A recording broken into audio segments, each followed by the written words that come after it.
friendship that'll never ever end.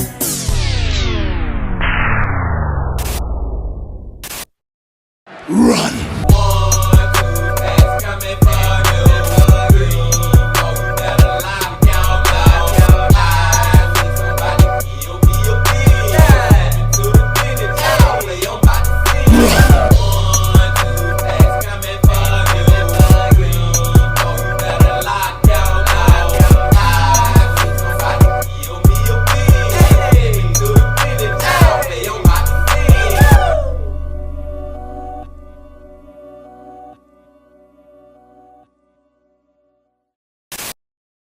It's a beautiful day in the neighborhood. Reaction Beanie Yo 802. Tighten that neighborhood, my brothers and sisters. I announced yesterday on our live stream that not this upcoming Monday, but the Monday after next, I will be releasing my first ever true crime, horror, dark, deep, and mysterious, what the is going on type of video. All narrated and edited by me, Bean Team. So y'all be on the lookout for that. But for now, it is another Sunday. So y'all know that we about to go back to the man. We about to go back to the myth. We about to go back to the legend. MrBallen. Another MrBallen Sunday, y'all. And the title of the video is This Found Footage Will Hunt Your Dreams. Well, let's see if we're about to have some nightmares tonight, Bean Team. But before we see, y'all know what y'all got to do. Get whatever you may need. Get what you need, please. It is another MrBallen Sunday. Y'all got what y'all need, y'all ready to go. Then let's go. Today, we're gonna look at 3 places you can't go and people who went there anyway. But before we get into those stories, if you're a fan of the strange, dark, and mysterious delivered in story format, then you've come to the right place because that's all we do and we upload once a week. So if that's of interest to you, please sneak into the like button's house and replace all of their family photos of pictures of you wearing their clothes in the same poses. Also, please subscribe to our channel and turn on all notifications so you don't miss any of our weekly uploads. Okay, let's get into today's stories.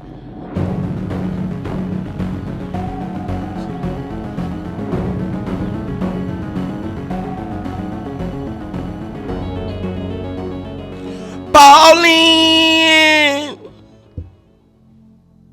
At 6:30 p.m. on May 14th, 1955, a 24-year-old man named Donald Giroux stood next to his friend, 28-year-old Murray Anderson, on the shore of a natural spring in the state of Georgia. The spring was called Radium Springs because literally there was radium in the water. Radium is a naturally occurring, highly radioactive metallic element, but there were such low levels of it in the water that it wasn't really a hazard. However, the radium did have an effect on the water. It made it practically neon blue, and so it was totally mesmerizing. I mean, you look at this thing and you know there's something different about this spring. Also, this spring was incredibly deep. So Donald and Murray were both members of the US Navy, and so naturally they spent a lot of time, in and around water, because that's what the Navy does. They work in and around water. But ironically, it was actually when Donald and Murray were not working that they spent the most amount of time in the water. Because in their off time, they were recreational scuba divers. Except back in 1955, recreational scuba diving was totally not safe. And that was because, underwater diving certainly existed at the time. I mean, institutions like the Navy, they were prolific divers. But civilians did not really dive on their own. And so as a result, if you wanted to recreationally scuba dive, well, you didn't really have access to good equipment or even proper equipment. I mean, there just wasn't anything available to you. And so for people like Donald and Murray who did want to go explore the underwater abyss on their own, They had to literally make their own diving equipment, like their own oxygen tanks and their own flashlights and goggles. I mean, all of it. I mean, it was amateur. It was homemade equipment. And Oh hell no! I'm already scared for Donna and Murray. They making DIY do-it-yourself scuba equipment. No man, hell no. That's what made it really dangerous. On top of, when you're underwater diving, as I've done myself, a lot of things can go wrong. And so that's also dangerous. And so the whole thing, it's asking for problems. But for Donald and Murray, it was actually the danger associated with recreational diving that made it so appealing. They liked the idea that other people were scared to go underwater, with their DIY equipment. For Donald and Murray, they loved it. They got a thrill out of it. And on top of that, they kind of felt like explorers. They got to go to places underwater where literally nobody else had gone before. In fact, they had already gone to other locations and mapped out, tunnels and underwater cave systems and all these different things that literally nobody else had done before. And they loved it. And today was going to be no different, because there were sections in Radium Springs that nobody had mapped, and they were going to go down there and see it for themselves. So after Now I could be completely wrong, but I gotta throw my theories out there. What if Donna and Murray go to, the radium is even stronger down there? You know what I'm saying, man? Compared to just the surface level of the water. Maybe in this tunnel the radium is too freaking strong and it's gonna end up killing them or something. I'm just saying. The two men looked at each other and nodded and just kind of gave the signal it was time to begin the dive. They donned their amateur equipment, their oxygen tanks and their goggles and their flippers, and then they walked into the neon blue water and submerged. A few minutes later, Donald and Murray had traveled about 70 feet straight down the water column. And at this point, the light is really fading. They can't really see too well. They did have flashlights that they had rigged up, that they had waterproofed. But at this point, down 70 feet, it's getting pretty dark. But right in front of them, off to the side, was this huge entrance, this underwater tunnel entrance. And this was actually a well-known cavern. Like, this is actually where other recreational divers would go to if they went to Radium Springs. It was this cavern. But while the entrance to the cavern had been sort of mapped out and searched, there were all these little spidery offshoots once you got into this cavern that had not been explored. And so what Donald and Murray were going to do is go into the cavern and then basically start, splintering off and seeing what else was in there and mapping it out. Now, as much as Donald and Murray did like the sort of risks associated with this activity, they weren't completely reckless. They had attached a dive line when they had gone into the spring that they attached to the surface and they fed down with them. It's a 200-foot line and they carried it with them. The lead diver would basically unspool as they went. The two divers would be right next to each other and they'd be holding on to this line. And so when they would go into this cavern, if for some reason they got turned around or, if they got, totally confused, whatever it was, they could always just follow their line back out of the cavern, back up to the surface. This was not like rocket science. This is something that divers today still do. So using a dive line, very common practice, and Donald and Murray were doing just that. And so they went into this cavern, they got their dive line spooling out, and everything is totally fine. But once they were inside of this cavern, all the light completely went away. I mean, the cavern was relatively spacious, but the light is coming straight down and this tunnel entrance is basically, horizontal. And so once they're inside of this cavern, it's utterly pitch black. But Donald and Murray have dove other underwater cave systems. They knew going in how dark this cave system was going to be. They had their flashlights, that they had jerry-rigged to be waterproof, and they're holding on to their line and they're going into this cavern looking for their first offshoot. But as they're going into this cavern, there's all this silt, all this mud that's kind of caked to the walls and the floor that began getting kicked up from their flippers and bumping into it. And before long, because of the silt and the lack of light, they could basically only see maybe 6 inches in front of them. Like even shining their light, all they'd see is all the silt. And so very quickly, the visibility basically fell to 0.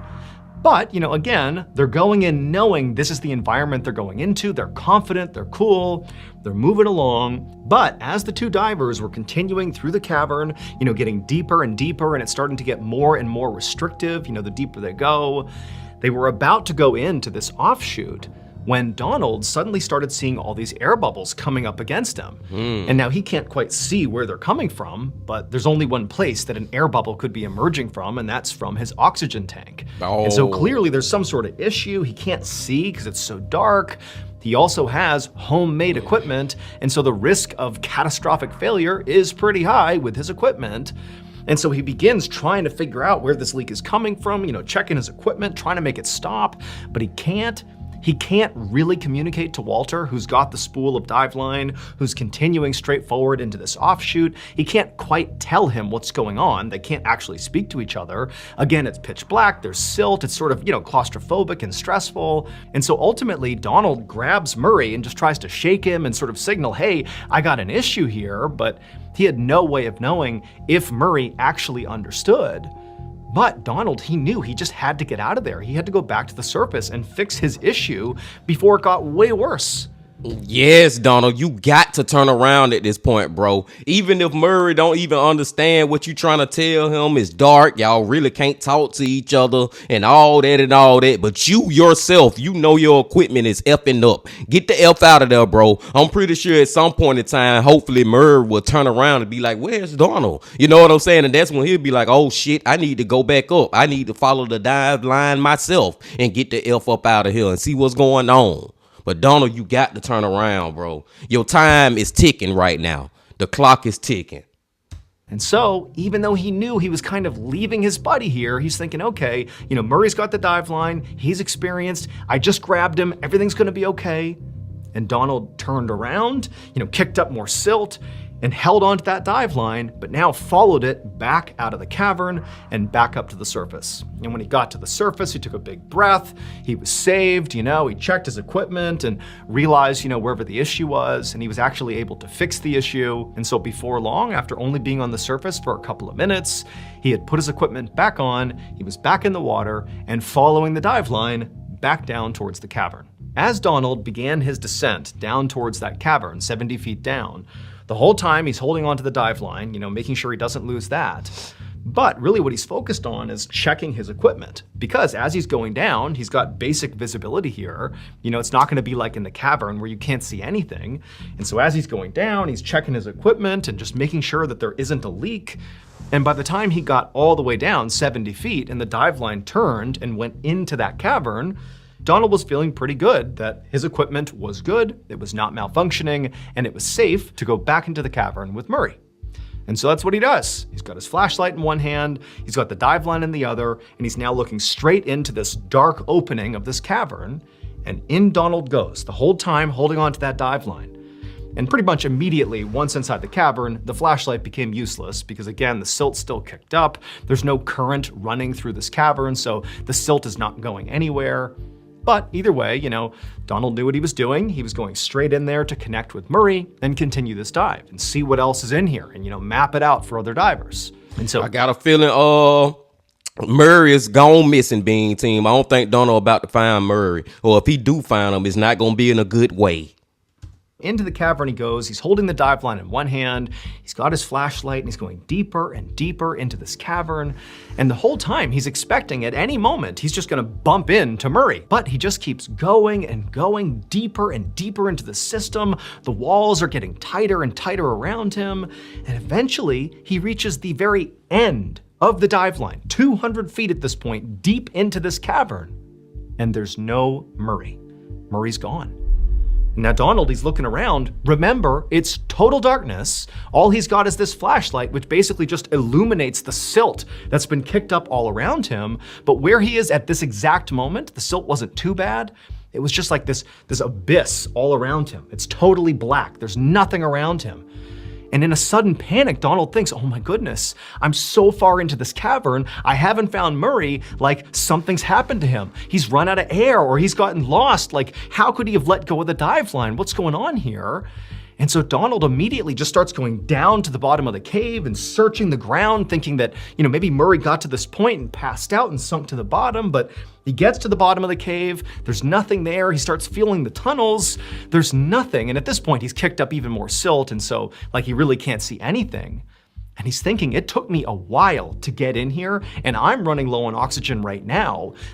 I need to get help immediately, because Murray, he's gonna run out of time really quickly here. And so Donald, he turns around and holding onto this dive line, he pulls himself out of the cavern. He goes back to the surface. Some part of him was hoping that when he got up there that he would just magically see Murray waiting for him, but nope, he's all alone. There's nobody here. And at that point, Donald took off his gear and he contacted authorities. Not long after that, 2 commercial divers, along with an entire US Navy dive team, arrived at Radium Springs and began looking for Murray. And they searched and they searched and they couldn't find him until 8 a.m. the next morning, 12 hours after Donald had surfaced. It would turn out when Donald had that malfunction that caused him to leave the cavern and leave Murray behind and go to the surface and fix himself and then go back down again. Well, in that space of time that he was away from Murray, Murray continued to spool out the dive line, maybe not necessarily knowing that Donald had left him at this point, and Murray got all the way to the end of the dive line, 200 feet, and at that point, in this uncharted tunnel he was in, somehow or another, Murray became disconnected from the dive line. Maybe he let go of it, maybe he bumped into something, we don't know, but either way, he let go of the dive line, basically right at the end of the dive line. And when Donald came back down and got to the end of that dive line and discovered Murray wasn't there, well, what he didn't know is that Murray actually was just a couple of feet away. He was basically right above him, because that's where Murray was ultimately found. He had drowned literally feet away from the dive line, but Donald, he couldn't see him, and in a total panic state, in an effort to find Murray, Donald began fumbling around, going down and rubbing up against the bottom and the walls, kicking up all this silt. And you gotta figure at this exact moment, Murray, who's very much alive at this point, almost certainly, is right above him, and now his visibility, which was already terrible, he's probably scared to death because he's looking for this dive line, and now the silt is just getting kicked up all around him. He probably knows Donald's nearby. He's swimming around looking for Donald. Donald's looking for Murray. They swim right past each other. It's absolute madness. But then eventually Donald just vanishes because he's going to find help.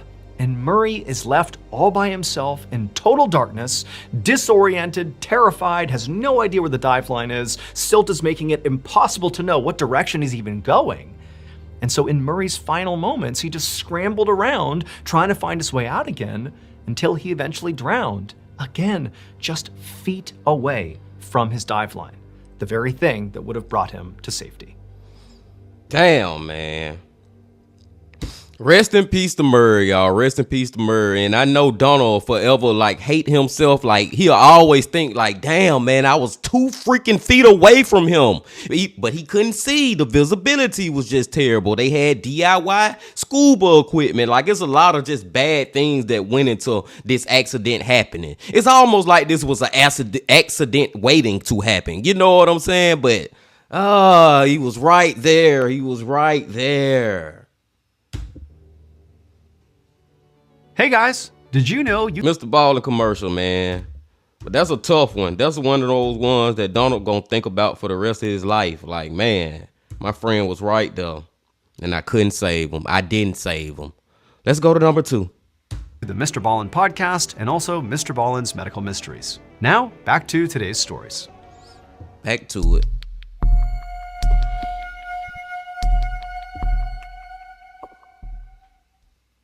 On May 28, 2022, a photographer named April Vertucci, along with 2 of her friends, snuck towards this abandoned funeral home in Flint, Michigan.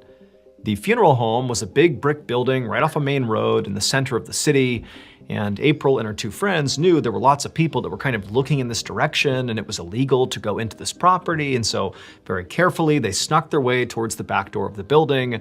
And they saw the door was, completely attached to its hinges. It was in good shape, appeared to be locked, but they thought, what the heck? They walked up to the door, took a look around. April reached down, tried the handle, and it pulled right open. And as soon as this happened, April was psyched. Because not only was she a photographer, but she was also an urban explorer, which meant she would sneak into places like this, abandoned buildings and other man-made sites, just to have a look around. One, because it was fun and exciting, but also because she got to use her photography, taking cool pictures of places like this funeral home.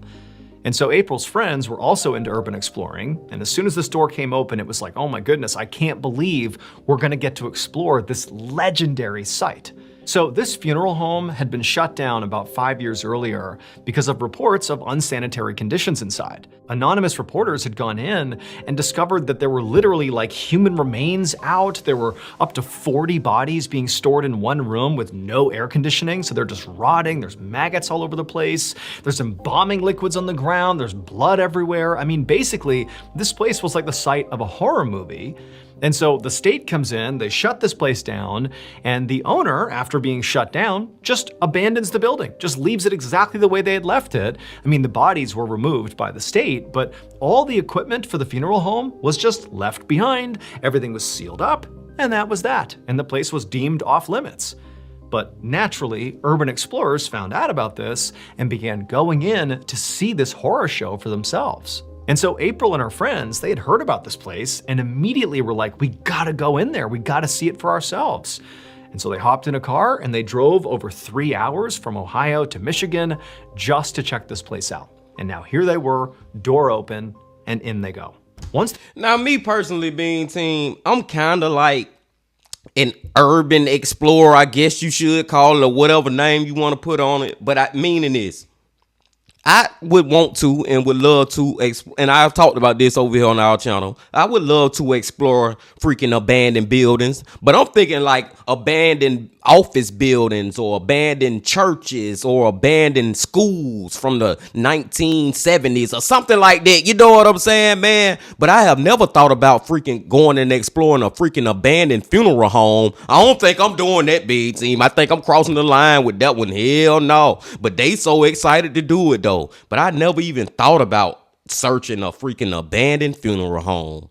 Let's see what the freak finna happen. And this was a terrible funeral home. Did you hear all that stuff MrBallen said was going on? How just it should have been shut down a long time ago?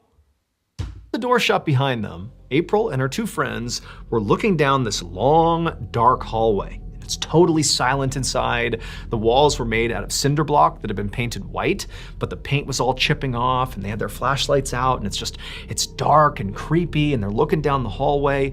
And just for a second, they just stop and listen to see if anybody else is inside of here moving around. You know, maybe other urban explorers or even other animals or anything, squatters, they don't know. But they're sitting there for a second just listening and they don't hear anything. And so with April in front, they begin walking down this hallway. And as they're walking, there's all this trash on the ground. It's totally eerie as they're walking. You know, every little sound is sort of startling them. They're kind of laughing as they're going. And eventually, April stops in front of this first door that she sees, the first door off the hallway, and it's closed. And right across the center of this door is this big caution sign saying, you know, stay back. And then underneath the caution sign, it says formaldehyde. And so April and her friends knew that, okay, well, formaldehyde is a chemical used to embalm bodies, something funeral homes did. And so they know that behind this door very likely was the embalming room, where funeral homes would literally pump dead bodies full of formaldehyde and prep the bodies, you know, to be presented at the wake, you know, before they're actually laid to rest. You know, it's like this is where actual dead bodies are manipulated. And so April and her friends are pretty excited. And so April's, you know, she opens up the door and they look inside of this room and it's very eerie. It's pretty much vacant. But in the center of this room, it's all dark. They have their flashlights, right? In the center of the room is this metal table, this standalone metal table. It's like a gurney. And it's where the dead body would be placed as they're being embalmed. And then on the walls all around are all these shelves with various tools and, you know, vials of various milky liquids. There's a saw, there's scissors, there's scalpels. On the ground, there's, you know, fabric that appears to have some sort of bodily fluids on it. I mean, this really looks like the scene of a horror movie. But for April and her friends, it's like, this is a gold mine. I mean, this is what we came here for. And so April and her friends, for the next little bit, they just began walking all around the embalming room. You know, April taking photos and her friends and April kind of moving things around, seeing what was in there. And then eventually, you know, they left and they continued to search the building and they found a chapel where there were caskets laying around. They also went into a garage and they found there was an old hearse just left inside the garage. I mean, the place really was as creepy as everybody said it was. And so it was sometime around discovering the garage that the girls had gone back to the main hallway and they discovered this other door that they hadn't seen when they were searching over the first 30 minutes they had been in there. And this door led to this ominous stairwell that went down into what appeared to be the basement. And so at this point, the girls felt like they had sort of searched the entire main floor. And, the two friends, not April, they really wanted to go down these steps and explore the basement. They'd been here long enough that it seemed pretty clear that they were the only ones there. It had been totally quiet. And even though it was creepy, ultimately, they sort of felt safe at this point. And April did too, but she also was having a great time still taking pictures on the first floor. And so at this point, the group decided to split up. The two friends would go down into the basement, and April, for a little bit longer, would stay up on the first floor and just continue taking photos, and then she would join them. And so, no big deal, they split up, the girls go down to the basement, April's taking her photos, doing her thing, and just a couple of minutes later, April hears her friends in the basement, through the floors, yelling out something to the effect of, "Oh my gosh, is that real?" And then the other friend is like, "Yes, that is real, oh my gosh." And so April, she runs to that doorway, she goes down the stairs, and she finds her friends at the foot of the stairs. And they're looking out into the main space of the basement that April can't quite see yet. And so she goes right down to her friends, she's looking at them, they look horrified, they're looking out at something obviously terrible in the basement. And April turns from her friends to the basement, and what she sees makes no sense.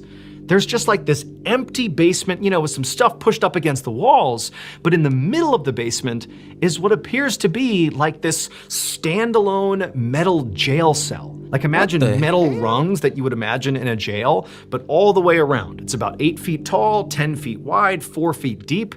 It's just this inexplicable standalone jail cell. At least that's the way April interpreted it, and so did her friends. And as she's looking at it, April, she sees that in the middle of the jail cell, if you will, is like this big metal box that's just sitting on the floor in the center of the cell, and then right above it, in the ceiling, is this pretty big cutout, like a hole in the ceiling. And so April sees this and takes in what she's seeing, and she can't really process it. She doesn't really understand what this is. And she's looking at her friends, and they're so horrified. They've been yelling out about something being real, like, what is that? Oh my gosh. And she's kind of looking back and forth, and then she sees it. She sees there's something else inside of this jail cell. And when she sees it, she recoils in horror. She grabs her friends. They sprint out of the funeral home, and they call the authorities. Is it a body being team?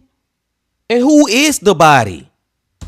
When authorities arrived, they went right down into the basement and they looked inside of that jail cell, and quickly they determined that April and her friends had not been alone inside of this building like they had thought. It would turn out 6 days earlier, a local man who had nothing to do with April and her friends, totally separate, had gone to this funeral home to have a look around. Except he wasn't an urban explorer. He was not going in here to have a good time or take photos. He was going inside to steal scrap metal and try to sell it for a profit. And so he made his way inside the funeral home, he looked around, he didn't really find much, but eventually went down into the basement, and when he got down there, he turned, he looked out at that space down there, and he saw this jail cell, this metal jail cell that just kind of sat in the middle of the basement. Except what he would have seen is just the bars that sort of surrounded the outside of the cell, the actual cell itself. The metal box in the middle that was on the floor that April saw and her friend saw, that was not there. And the hole in the ceiling would not have been there. He would have just seen basically a lot of metal in the middle of the basement. So he's thinking, I've hit the jackpot. This is exactly what I've come here for, to take this metal and go sell it. And so this man, he goes— Hold on, time out. Did a casket or something fall through the damn roof of the upper level and crushed him? Is that where we going? Into the jail cell, into this cage, and he quickly realizes the actual metal struts that made up the cage, even if they were super valuable, they were thick and difficult to cut through, and so realistically, they were going to be really hard to extricate and get out of this place. But when the man is actually inside of this jail cell, this cage, he sees there's actually some other metal that he hadn't seen when he first came down that might be far easier to extract. Basically, right in the middle of this cell were additional metal rods that were running from the ceiling down to the ground. They were far thinner and easier to move around, and he's thinking, I could actually cut these and get these out of here and turn a profit on them, and then come back at a later date with, more people or more powerful tools to cut the metal that sort of was the cage, the stuff that he had originally seen. And so, feeling pretty optimistic, the guy put his stuff down, his phone, his wallet, his other things off to the side, in the cage. And then he got out his bolt cutters and he cut the very first one of these thinner cables right in the middle of the cell. And as soon as he cut one of them, there was this loud rumbling sound he would have heard right above him, and then this big metal box came crashing down and pinned him to the ground. It would turn out what this man had walked inside of was not a jail cell in the basement of the funeral home. It was actually the inner workings of something known as a casket lift. Basically, the funeral home has to raise caskets from the basement where potentially they're stored up to the main floor to be used. And, they're pretty cumbersome, big things that need to get moved around. And so effectively, they have an elevator that brings them up. And so that big metal box that came crashing down on this guy was the actual lift itself that actually carried up the caskets. And the cord that he cut were actually the cords that supported that lift. And so as soon as he cut one of them, he was cutting the support to effectively the elevator car that was right above him that then fell and crushed him. However, he didn't die from getting crushed. He just got trapped. And as soon as he realized he was trapped and being kind of crushed to death here, he reached for his phone, but he realized his phone was just barely outside of his reach. He couldn't get to his phone. And nobody knew he was here. This was an illegal activity. He didn't broadcast where he was going. And so he's stuck. He can't call anyone, and no one knows he's here. And so for 6 days, that lift gradually crushed this man to death. And then finally, when April and her friends showed up and they went down in the basement, they didn't just see, this destroyed casket lift. They saw this dead man's body, and he was literally outstretched, still reaching for his phone. Damn, man. That's very unfortunate right there. And it reminds me of the first one, how Donald was 2 feet away from Murray. This man was a couple of inches away from grabbing his freaking phone. And we don't know if he would have survived even if he would have got help, but hopefully he would have. Maybe he would have. It depends on how long he was even suffering down there for how many days. Think about that part, being team. Trapped in a fucking abandoned funeral home, and you can't freaking move. Oh my God. And you literally are dying, like over time, just dying, getting crushed more and more and more. That's and he wrong for going in there trying to steal scrap metal, but it's not the worst damn crime in the world. You know what I'm saying, man? It was an abandoned freaking funeral home. So I hate that. I hate that outcome for him. I hate that outcome. Rest in peace to that guy too, y'all. This has been a good MrBallen so far. We got one more story to go. So let's go. Bridge Patrol. On the morning of September 10th, 1987, Police Constable Dick Ellis walked into an interview room in a police station in South Yorkshire, England. Inside of this room was a table, and sitting on the other side of this table were these 2 security guards. One was named Stephen Brooks, and the other was named David Goldthorpe. And from PC Ellis's perspective, his first impression of these 2 guys is they were like big, burly, tough-looking men. He could tell they were both visibly shaken, like something had really rattled both of these guys. However, before Ellis could even sit down and begin asking basic questions about what was going on here, these 2 security guards just launched into this totally crazy-sounding story. The men told Ellis that the night before, they had been patrolling this construction site where workers were building a 6-mile stretch of highway and bridge that were called the Stocks Bridge Bypass. Now, at this time of night, there was nobody at the site, no workers, nothing like that. And so really, it was the security guard's job to make sure nobody entered the site and either tampered with equipment or tried to steal anything. Now, the night had been very routine and quiet until around midnight. It was at that point that David and Stephen, these 2 security guards, had reached the bridge, the half-constructed bridge portion of this bypass. And as they're walking along the highway and they see the bridge out in front of them, they stopped because they saw clearly there was a figure standing on this bridge. It almost looked like a man who was wearing a long jacket, like a cloak or something, and he appeared to be staring down below the bridge, down towards the valley, underneath what the bridge was actually going over. Like this man clearly had not spotted the security guards. And so naturally, they began calling out to this guy, asking him like, hey, what are you doing here? What's going on? This is a private construction site, like you need to go.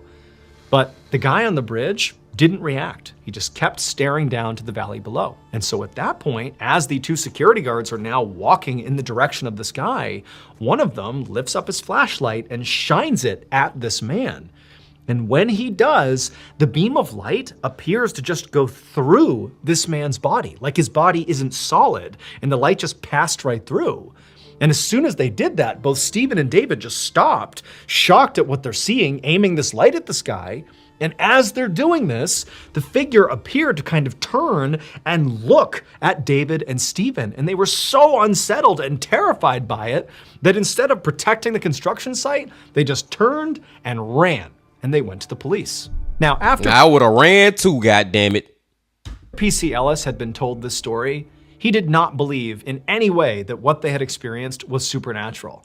He's thinking, okay, clearly, you saw some guy and, maybe he shouldn't have been there and maybe it was a trick of the light or something, or maybe that wasn't a person at all and you just thought it was. Like, who knows? But there has to be a logical, rational explanation here. And so feeling kind of annoyed that he was called in to deal with this, Ellis looks at these two guys and he's like, look, this is not a police matter. Why don't you guys, if you're so shaken up by this, go talk to the church or something.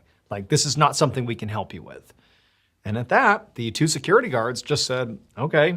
And they got up and they left. And I'm just gonna throw this out there, Bean Team. I think that man that's the spirit of a man who died not on that bridge, but maybe falling from that bridge or jumping from that bridge or having a car accident and his car crashed down below or something. That's what I'm thinking. Let's find out. Ellis, truthfully, didn't think about this at all. It was like, okay, great, that's done. I don't got to deal with that. And he went on with his day.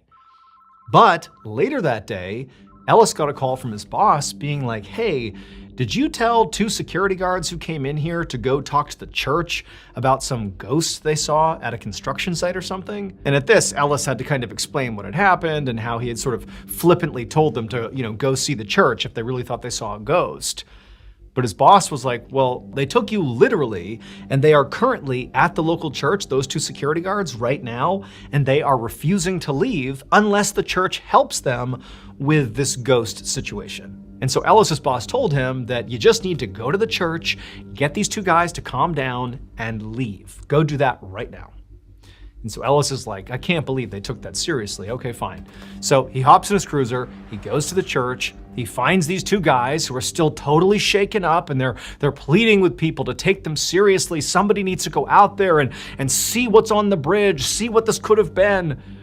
And Ellis is like, guys, I will tonight go to the bridge, I will check it out, I'll see what's going on there if you leave the church and you don't come back. Like, leave these people alone. And at this, David and Stephen, they're totally relieved. They're like, oh, you will? Oh my gosh, great.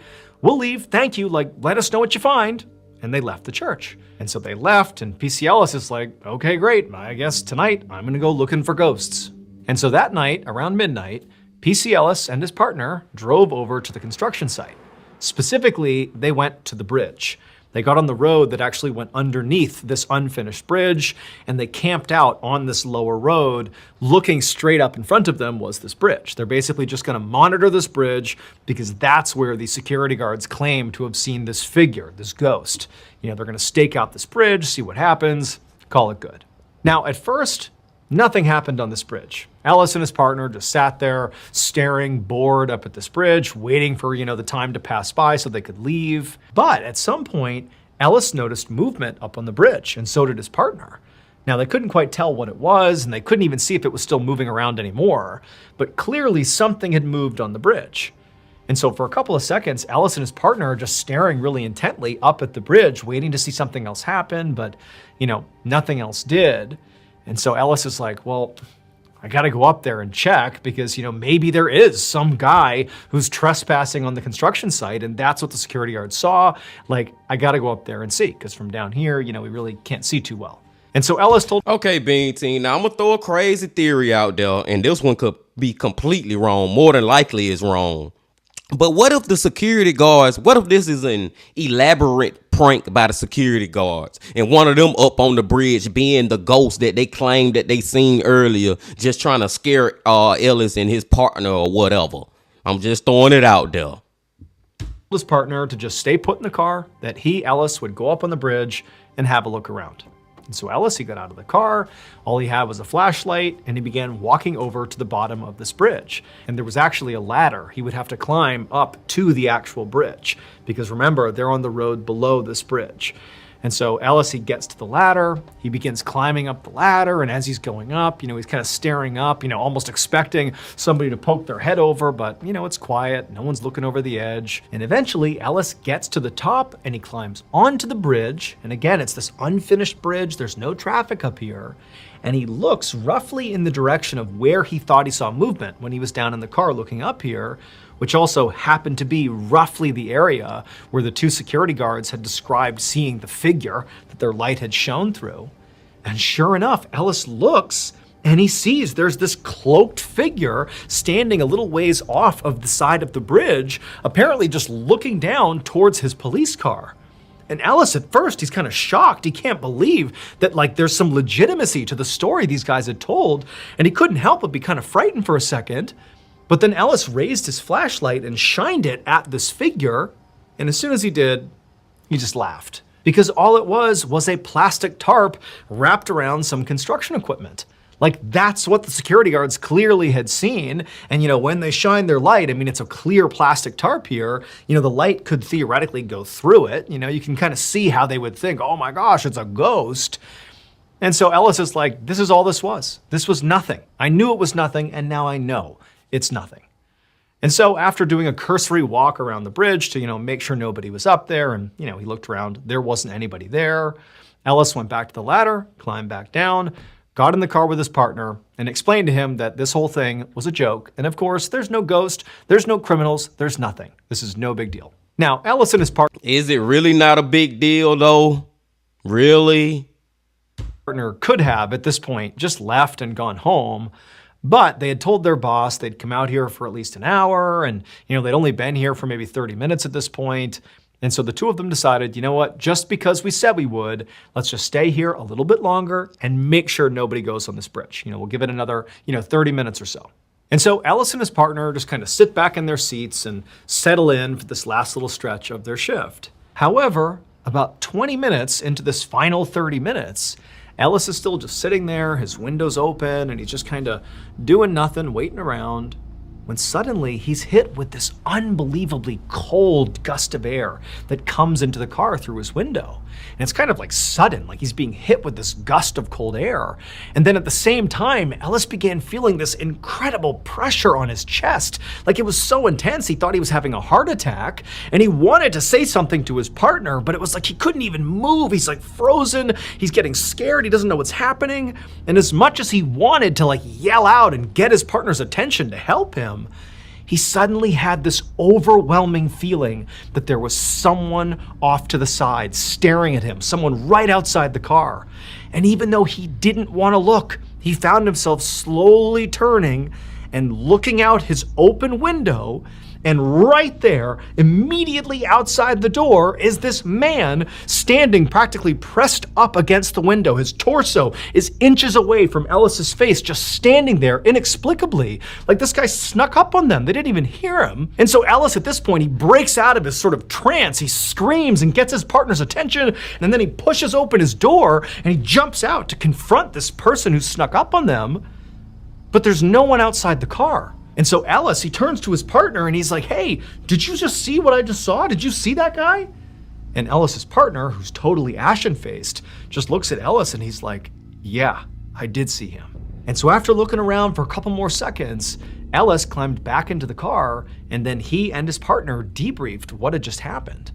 And Ellis's partner would tell Ellis that from his seat, he actually had a better vantage point than Ellis did to seeing this guy.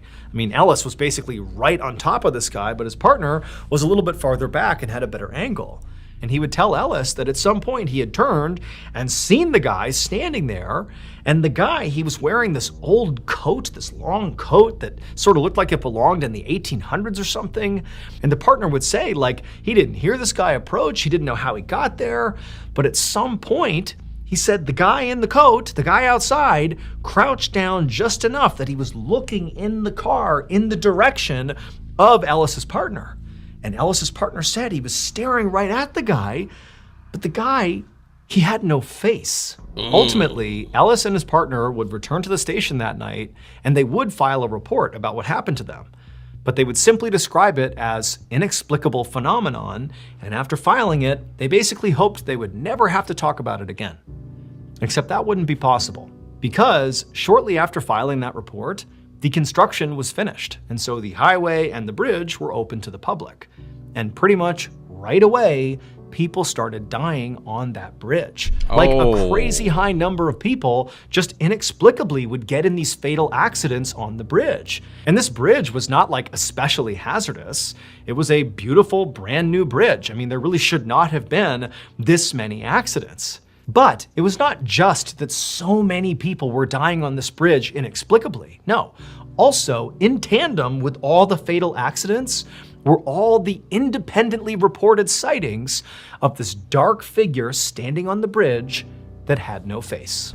So the leading theory amongst people who believe what's happening at this bridge is basically paranormal is that the construction of this bridge and the highway disturbed a gravesite, and that has led to all the tragedy and death that has followed. But they've never actually been able to prove if there really was a gravesite where this bridge or the highway was built. The two security guards, Stephen Brooks and David Goldthorpe, both quit their jobs. As for Ellis and his partner, they've never changed their stories, and they also have never found a reasonable explanation for what they saw.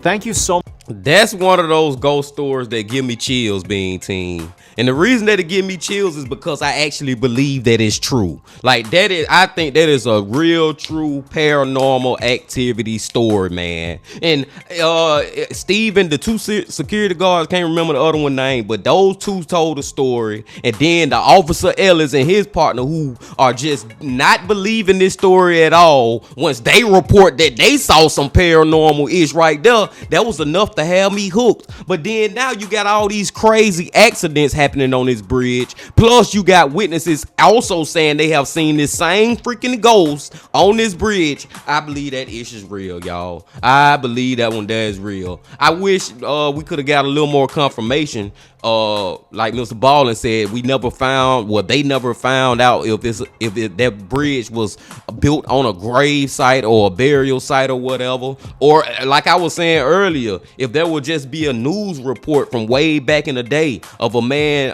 jumping off that bridge and dying or something, and we could attach a name to this actual ghost. I don't know, y'all, but I do know that I think that one there, I think that's a real true ghost story that I can actually believe. The one before that just it's unfortunate, man, that the man, he was, like I said, he was trying to steal. You know what I'm saying? He was stealing some scrap metal. He wasn't doing a good thing, but I don't think I could honestly say, oh, he got what he deserved. He was in there stealing parts. Like, nah, man, I don't think he deserved to die like that.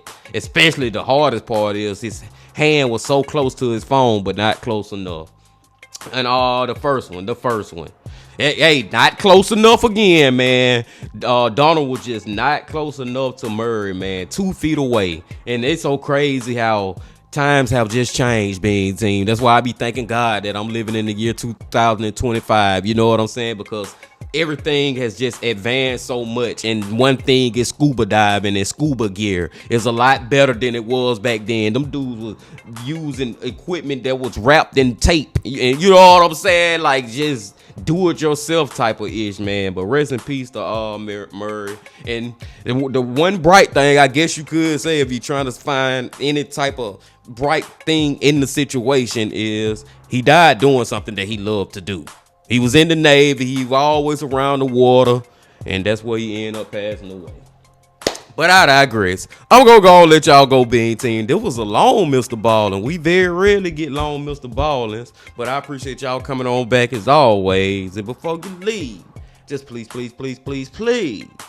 hit that like button, comment, subscribe, and do all that if you ain't did that yet. And remember this: love, peace, and happiness. Stay safe. Don't stop. Keep going.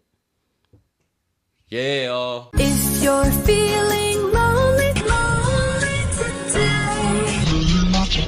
today, come along and throw your cares away. We're really glad that you're our friend, and this is a friendship that